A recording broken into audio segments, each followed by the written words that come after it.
Assalamualaikum warahmatullahi wabarakatuh. Halo sobat kisah kehidupan.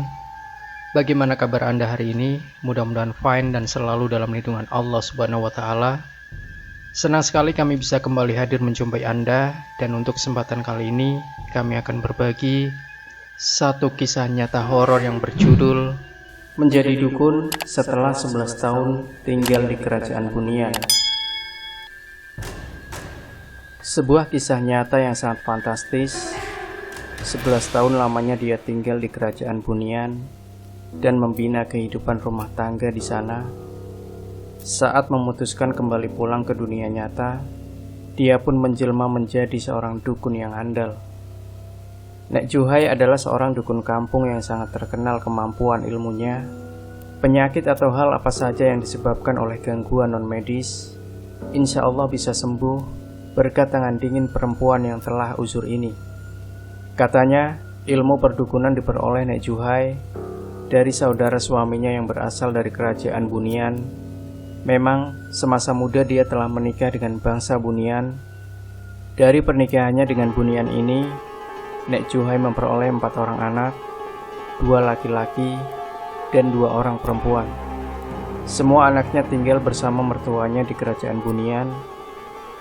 Tidak seorang pun anaknya yang mau tinggal bersamanya.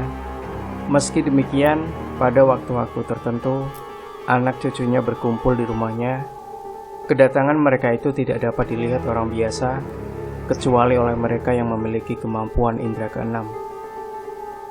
2 bulan sebelum Nek Juhai meninggal dunia, persisnya di akhir tahun 2007 silam, beliau telah mengobati penyakit salah seorang bibi penulis. Penyakit yang diderita sang bibi sudah diobati melalui medis, tapi tidak juga sembuh. Bahkan beberapa orang dukun atau paranormal yang mengobatinya juga tidak berhasil. Suatu hari ada yang mengatakan pada bibi bahwa ada seorang dukun yang dapat menyembuhkan penyakit apa saja, termasuk penyakit yang diderita bibiku. Orang itu memberikan alamatnya. Karena bibi ingin sembuh dari penyakit yang sudah hampir selama 7 tahun itu, maka bibi meminta penulis untuk menemaninya pergi berobat ke rumah Nek Juhai. Maka berangkatlah penulis bersama bibi ke rumah sang nenek. Tidak sulit untuk menemukan alamatnya. Semua orang di Kecamatan Babalan, Kabupaten Langkat, Sumatera Utara pasti mengenalnya. Nek Juhai tinggal di rumah yang cukup sederhana dan masih sangat asri lingkungannya. Saat itu, Nek Juhai menyambut kedatangan kami dengan sangat ramah.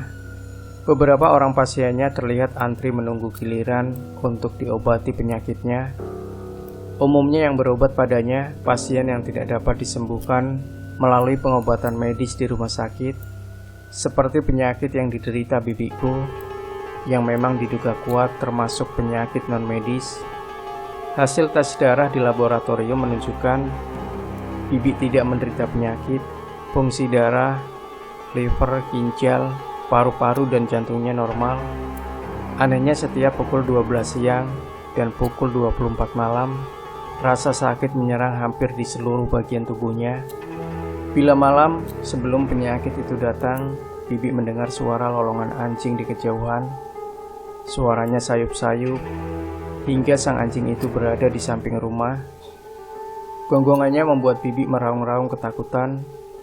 Perut bibi seketika terasa seperti ditusuk ribuan jarum, dan kepalanya seperti dipalu. Yang tak kalah aneh, hanya bibi seorang yang mendengar suara lolongan anjing itu, sedangkan orang lain yang berada di sekitarnya tidak mendengarnya. "Kau diguna-guna orang, nak," kata Nek Juhai setelah memeriksa keadaan bibi. "Siapa yang melakukannya, Nek?" tanya bibi. Nek Juhai menggelengkan wajahnya. Katanya, dia memang tidak pernah mau menyebutkan orang yang melakukan serangan ilmu gaib. "Tak penting kau ketahui siapa orangnya. Yang penting kau bisa sembuh," katanya setengah berbisik.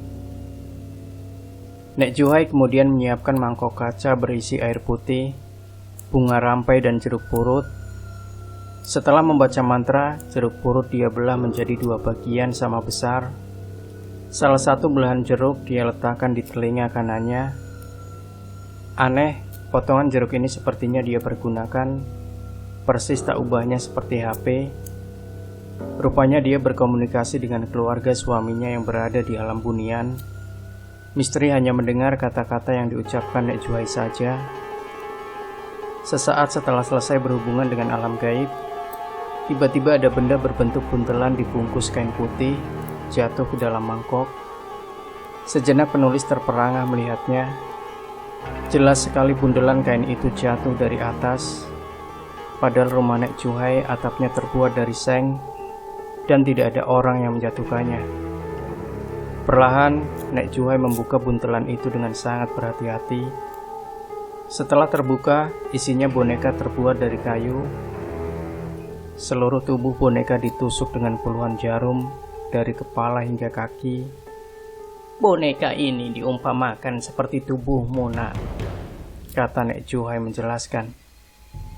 Pantaslah jika penyakit bibik kambuh, perut dan kepalanya seperti ditusuk 1000 jarum, gumam penulis dalam hati. Nek Juhai lalu membungkus boneka kayu itu dan membakarnya hingga hangus. Sebaiknya kau menginap beberapa malam di rumah nenek. Ada pengobatan lanjutan yang harus kau jalani.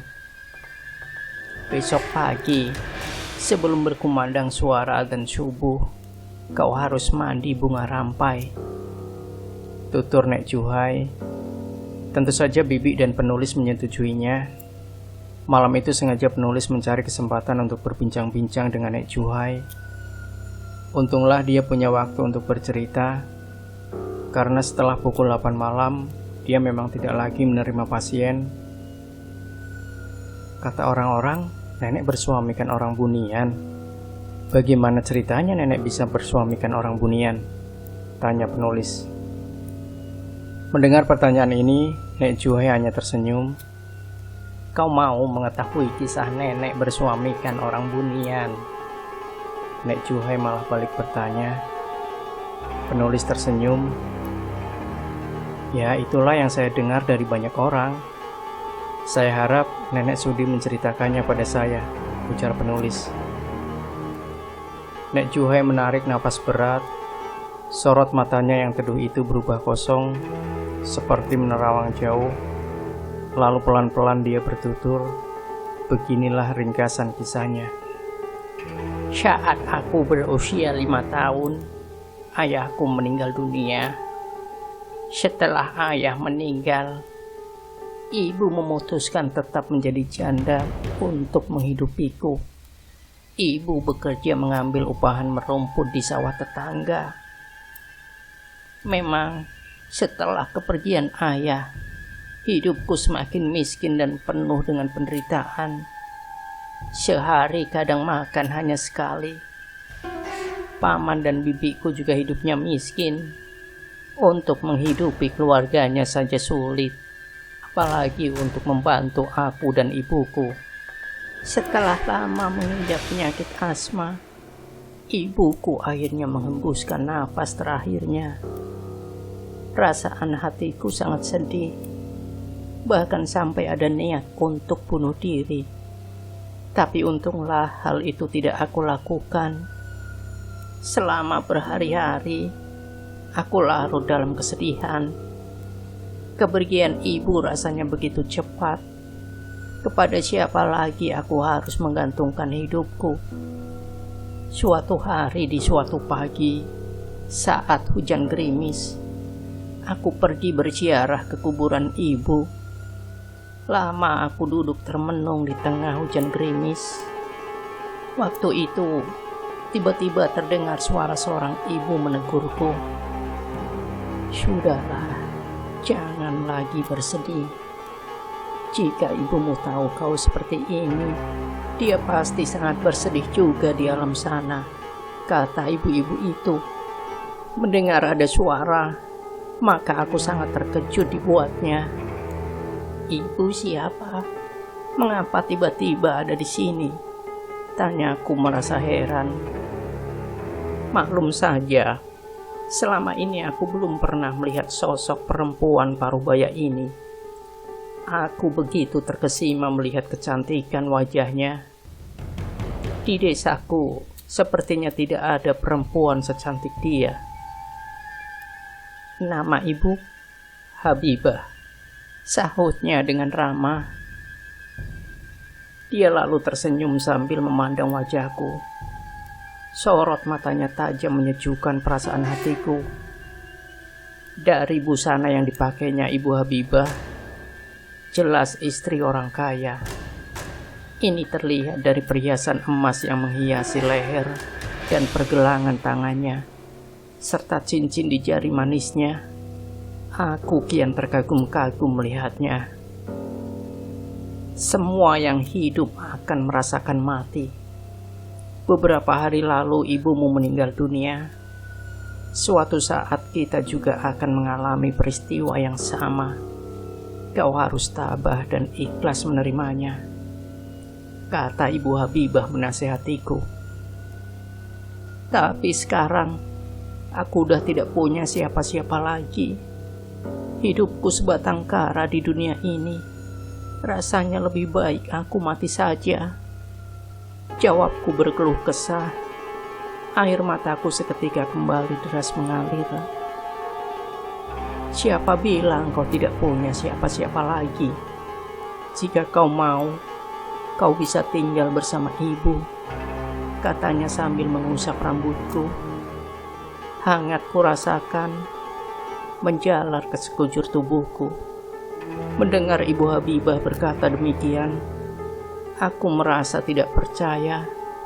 Apakah aku sedang bermimpi? Benarkah ibu mau memberiku tumpangan hidup? Tanyaku sambil menyusut air mata. Ibu Habibah tersenyum menyejukkan. Percayalah, ibu pasti akan menganggapmu seperti anak ibu sendiri. Mari ikut ibu, ajaknya. Dia lalu menuntunku keluar dari areal kuburan. Di depan tanah pemakaman sudah menunggu mobil sedan mewah. Bagai terhipnotis, aku mengikuti saja ajakan Ibu Habibah yang menyetir sendiri mobil sedannya. Sekitar 1/4 jam, mobil yang dikemudikan Ibu Habibah meninggalkan desaku. Ada keanehan yang kurasakan. Semula di kiri kanan jalan, aku hanya melihat hamparan persawahan dan rumah-rumah gedek dan semi permanen milik penduduk. Tapi pemandangan yang kulihat kemudian bertukar menjadi perumahan mewah dan jalan beraspal yang sangat licin. Mobil-mobil mewah hilir mudik di jalan raya. Penduduk yang tinggal di sepanjang jalan sepertinya semua keluarga kaya. Mereka tinggal di perumahan elit lengkap dengan fasilitas kemegahannya. Ada kolam renang dan halaman yang asri. Bu, kita sekarang berada di mana? Tanya aku terheran-heran. Maklum saja, selama ini aku memang tidak pernah melihat rumah-rumah mewah seperti yang ada di depan mataku. Juhai, ketahuilah, kau kini berada di alam gaib. Bangsamu menyebut kami orang bunian, kata Ibu Habibah menjelaskan. Mendengar penjelasan Ibu Habibah, jantungku berdebar-debar ketakutan. Juhai, jangan cemas dan merasa takut. Ibu akan membimbingmu dan menjaga keselamatanmu. Ibu beragama Islam dan sudah berulang kali pergi menunaikan ibadah haji ke tanah suci Mekah. Kita ini sesungguhnya bersaudara, dan persaudaraan sesama muslim itu digambarkan oleh baginda Rasulullah Sallallahu Alaihi Wasallam seperti bangunan tubuh kita. Jika ada salah satu anggota tubuh kita sakit, maka anggota tubuh lain juga ikut merasakannya. Jawab Ibu Habibah dengan tutur kata lemah lembut. Dia seolah-olah dapat membaca kegelisahan hatiku. Mendengar Ibu Habibah berkata begitu, perasaan hatiku menjadi senang kembali. Mobil pun terus bergerak di atas jalan yang amat licin. Tak berapa lama kemudian, mobil berbelok ke sebuah rumah paling mewah di antara perumahan yang berada di sekitarnya. Apakah ini rumah Ibu Habibah? Bisik hatiku, heran dan kagum. Halaman rumah itu sangat luas dan tertata rapi dengan bunga-bunga yang indah. Ada juga kolam renang yang berair sangat jernih. Menurut hematku, rumah dinas gubernur saja yang pernah kulihat tidak sebagus dan semewah rumah Ibu Habibah. Kita sudah sampai. Ini rumah ibu, kata Ibu Habibah. Aku bengong seperti seekor rusa masuk kampung. Ibu Habibah lalu mengajakku turun dan menuntunku masuk ke beranda rumah. Di depan pintu, seorang pemuda menyambut kedatangan kami. Ibu membawa siapa? Tanya pemuda itu yang sepertinya adalah putra Ibu Habibah. Wajahnya sangat tampan. Di kampungku pasti tidak ada remaja setampan dia. Dia bernama Juhai. Ibu temukan dia menangis di pusara kedua orang tuanya. Jawabnya, lalu sambil melirik ke arahku. Ibu Habibah menyambung, Juhai, ini anak ibu. Namanya Haikal. Aku dan Haikal kemudian saling berjabat tangan. Ketika itu muncul juga seorang anak berusia 10 tahun yang kemudian ku ketahui bernama Haidar. Dia adiknya Haikal. Saat masuk ke dalam rumah, kulihat ruang tamu rumah Ibu Habibah sungguh megah. Semua perabotan rumah tangga di ruangan itu terbuat dari kayu pilihan dan berukir indah. Aku terkagum-kagum melihatnya. Ibu Habibah lalu mengajakku ke kamar yang diperuntukkan buatku. Interior dalam kamar itu tak ubahnya seperti kamar tidur putri raja. Ranjangnya terbuat dari kayu jati dan dilapisi emas. Meja rias berukir yang sangat indah, dan bingkai kacanya dilapisi emas. Dalam kamar tidur ini terdapat juga toilet yang harum dan bersih. Aku juga diperlihatkan baju yang disimpan dalam lemari yang sepertinya telah dipersiapkan buatku. Aku terbelalak melihat baju-baju yang semuanya baru dan terbuat dari sutra itu. Setelah aku berganti pakaian dan tak lagi terlihat seperti gadis kampung, namun telah menjelma bak seorang putri, aku diminta menghadap di ruang keluarga. Di ruang ini, Ibu Habibah duduk bersama seluruh anggota keluarganya.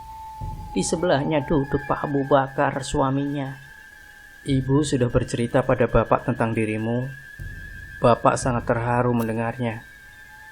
Tinggallah bersama kami di sini beberapa waktu yang kau kehendaki. Kami akan mengajarimu ilmu pengobatan berbagai penyakit. Di istana ada beberapa orang tabib. Nanti Bapak akan meminta mereka mengajarimu ilmu pengobatan berbagai penyakit. Ilmu pengobatan itu penting bagimu sebagai bekal hidupmu di duniamu nanti, jika kau memutuskan untuk tinggal di sana, papar Ibu Habibah. Bapak mohon, tinggallah bersama kami beberapa tahun di sini. Bapak dan Ibu telah sepakat mengangkatmu sebagai anak angkat kami. Kami berdua akan menyayangimu seperti menyayangi anak kandung kami sendiri. Kebetulan kami memang tidak dikaruniai anak perempuan. Besok, kami akan mengadakan acara pengangkatanmu sebagai anak angkat kami, agar warga di sini mengetahuinya. Tambah Pak Abu Bakar, suami Ibu Habibah. Pak Abu Bakar ini ternyata salah seorang menteri di kerajaan Bunian. Setiap hari, dia keluar masuk istana raja. Ibu Habibah juga masih kerabat raja. Ketika aku dinobatkan sebagai anak angkat, semua pembesar istana datang menghadirinya, termasuk juga rakyat jelata, yang sangat membanggakan perasaanku. Raja dan permaisurinya turut datang memberikan ucapan selamat. Abu Bakar menjadikan pesta rakyat. berlangsung selama 3 hari 3 malam. Aku benar-benar merasa menjadi putri di negeri kayangan. Aku dikenalkan pada keluarga besar Pak Abu Bakar dan Ibu Habibah. Mereka semuanya baik-baik dan sangat ramah. Begitulah hari-hari ku lalui dengan tinggal di dunia orang bunian. Kehidupan di sana seperti kehidupan kita di dunia ini. Hanya di dunia orang bunian, matahari selalu bersinar cerah dan udara dingin sepanjang siang dan malam. Di sana tidak ada polusi udara karena pepohonan tumbuh subur, lingkungan hidup tertata rapi.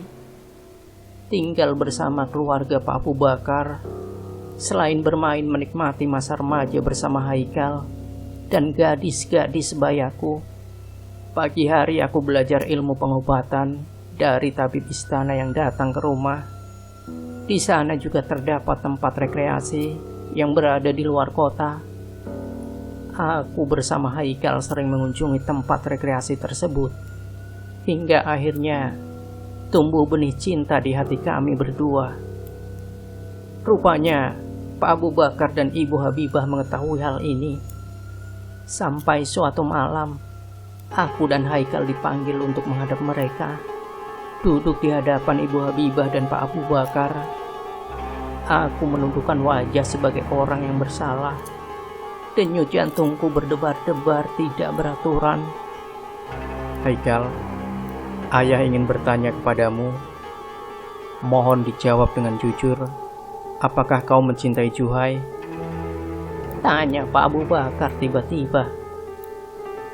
Benar ayah, Haikal sangat mencintainya. Jawab Haikal. Bagaimana denganmu Juhai? Apakah kau mencintai Haikal? Tanya Ibu Habibah. Aku hanya mengangguk malu-malu. Karena kalian sudah saling mencintai, ayah dan ibu akan menikahkan kalian besok pagi, kata Pak Abu Bakar memutuskan. Aku terkejut mendengar keputusan Pak Abu Bakar. Mengapa pernikahan itu dilangsungkan mendadak? Bisik hatiku. Pernikahan itu benar-benar terjadi saat aku membuka jendela kamar. Di halaman rumah sudah siap perlengkapan pesta. Bahkan kamar tidurku sudah dihias seperti layaknya kamar pengantin. Kapan mereka melakukannya? Bisik hatiku terheran-heran. Singkat cerita, akad nikah telah siap. Saat itu aku teringat pada almarhumah ayah dan ibu. Aku menangis terharu dan bahagia. Lalu memeluk Ibu Habibah yang sebentar lagi akan menjadi mertuaku. Resepsi pernikahan berlangsung selama 7 hari 7 malam. Raja dan permaisuri kerajaan Bunian datang bersama semua pembesar istana. Mereka mengucapkan selamat berbahagia dan mendoakan agar perkawinan kami langgeng. Rakyat di kerajaan Bunian larut dalam kegembiraan, menikmati makanan dan hiburan selama 7 hari 7 malam. Demikianlah kisah yang kujalani di negeri Bunian. Setelah 10 tahun membina rumah tangga, aku dikaruniai 2 orang putra dan 2 orang putri. Hingga suatu malam, nenek bermimpi bertemu dengan almarhum ayah dan ibu. Dalam mimpi ini, mereka menangis karena kuburnya tidak pernah aku ziarahi. Aku sampai menangis dan berjanji pada mereka akan datang berziarah. Juhai, kau mimpi apa? Tanya Mas Haikal. Kuceritakan mimpi yang barusan ku alami. Besok kita pergi berziarah, bawa anak-anak, kata suamiku. Mendengar suami berkata begitu, aku merasa bahagia. Ketika kami berziarah di kuburan kedua orang tua, ternyata ada beberapa warga melihat kehadiranku. Mereka tidak percaya. Tapi setelah kuyakinkan, mereka baru percaya bahwa aku adalah Juhai. Rupanya aku telah menghilang selama 11 tahun lebih. Berita kepulanganku setelah 11 tahun menghilang dari desa menghebohkan warga. Bibiku, anak-anak keponakanku, Semua menangis dan menyambutku dengan penuh haru. Mereka sampai mengadakan kenduri selamatan dan meminta aku tinggal di desa. Berat rasanya untuk menolak permintaan mereka. Juga berat meninggalkan suami dan anak-anak yang tinggal di alam berbeda. Keluargamu memintamu agar kau tinggal bersama mereka. Sebaiknya kau penuhi keinginan mereka, kata suamiku menjelang tidur di dalam kamar rumah bibi. Tentu saja tak ada seorang pun yang bisa melihat kehadiran suami dan anak-anakku, kecuali aku sendiri. Bagaimana dengan dirimu dan anak-anak kita? Tanyaku. Anak-anak biarlah tinggal bersama neneknya, karena kehidupan mereka ada di sana, bukan di sini. Sedangkan aku bisa setiap saat berada di sisimu, dan kau bisa datang menjenguk anak-anak kita setiap saat, jawab suamiku. Tapi aku tidak dapat mengambil keputusan saat itu. Kepada keluarga di desa, aku bilang akan memusyawarahkan dahulu dengan suami dan mertua. Semoga mereka mengizinkanku tinggal di desa kelahiranku. Syukur alhamdulillah, 11 tahun setelah aku pergi meninggalkan desa, kehidupan ekonomi paman dan bibi membaik. Mereka sudah bisa membangun rumah gedung. Keponakanku juga bisa sekolah sampai meraih gelar sarjana. Tak hanya itu, jalan-jalan di kampungku juga sudah dibangun aspal. Bahkan paman juga berjanji akan membuatkan rumah buatku di tanah pusaka peninggalan almarhum ayahku, jika memang aku tinggal menetap di desa. Ketika ku utarakan niat kembali ke desa kelahiranku, ayah dan ibu mertuaku merestuinya. Jika itu sudah menjadi keputusanmu dan suami merestuinya, kami tidak bisa bilang apa-apa kecuali mendukung rencanamu. Di desamu, kau bisa mengobati berbagai penyakit yang diderita yang di sana, kata ayah mertuaku. Terima kasih, Pak, jawabku sambil sujud di kakinya. Setelah berpamitan, aku diantar mobil sedan yang dikemudikan suamiku. Ya, aku memilih pulang ke kampung halamanku yang pernah aku tinggalkan belasan tahun lamanya. Demikian sobat kisah kehidupan, sebuah kisah nyata menjadi dukun setelah 11 tahun tinggal di kerajaan Bunian. Jangan lupa berikan komentar Anda, like, share video ini, subscribe channel kisah kehidupan, dan kembali nantikan kisah-kisah misteri nyata dari kami. Sampai jumpa. Wassalamualaikum warahmatullahi wabarakatuh.